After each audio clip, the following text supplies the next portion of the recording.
They are called the rainforests of the seas, and for good reason.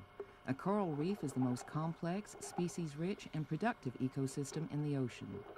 Only found in tropical waters, this one in the Philippines has over 400 different kinds of coral. Like the rainforests on land, reefs are home to an amazingly diverse number of organisms, and also like them, they are in danger. Mainly, where you find coral reefs, you will find poor people, and the Philippines is no exception. These coral islands are so overpopulated there are few ways of making a living except on the surrounding reefs. It's certainly not in their interest to damage the source of their livelihood, but like people all over the world, they mortgage the future to meet the needs of today.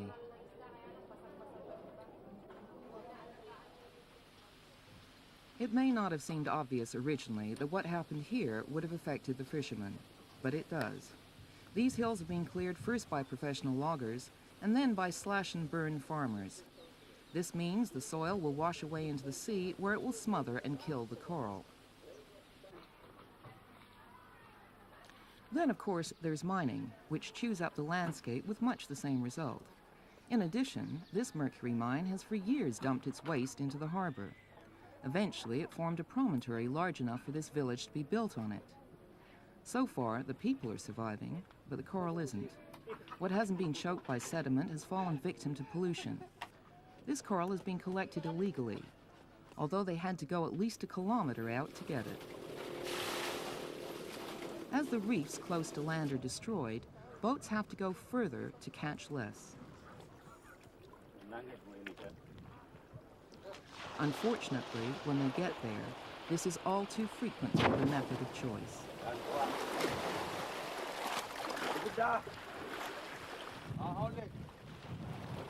Glass, or dynamite fishing. It kills all fish and aquatic life, damages the reef, leaving rubble. Unfortunately, the technology of destruction is remarkably easy. Chemical fertilizer and petrol are mixed and put in a bottle. That and a fuse can damage a reef so badly it will take 40 years to recover. It may not be an elegant way to fish, but it's remarkably effective. In the short term, that is. Now they have to go 3 times as far to catch half as much. Glass fishing was started by outsiders with large boats, and then locals followed suit. It's been going on for 50 years and has only recently become illegal. But even if caught, these suddenly shy fishermen would get, at the most, 6 months probation. That angers environmental lawyer Lito Alaswag. There should be heavier penalties for blast fishing because we've seen the result of these activities in our province. And it will cause hardship, it will cause poverty to our people and to the future generation. So it should be given heavier penalty. It should be taken out of the probation law. He also believes there should be heavier penalties for cyanide fishing, which supplies the aquarium trade.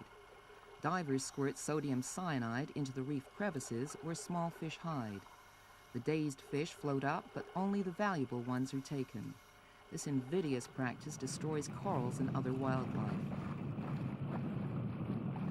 There's been a lot of damage, but there's now hope. This area has been declared a national park since 1988. It covers 33,000 hectares and is the last major reef left in the Philippines. The Tubbataha Foundation has been authorized to patrol these waters and stop blast fishing and the use of cyanide, with force if necessary.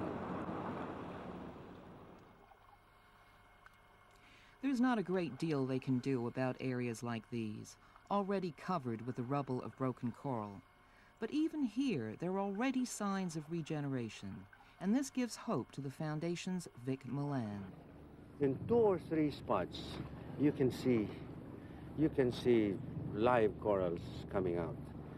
And that to me is a symbol of the hope that we have for Tubbataha. That in all of these shallow parts, all this damage that has been done through the years, the corals are coming back.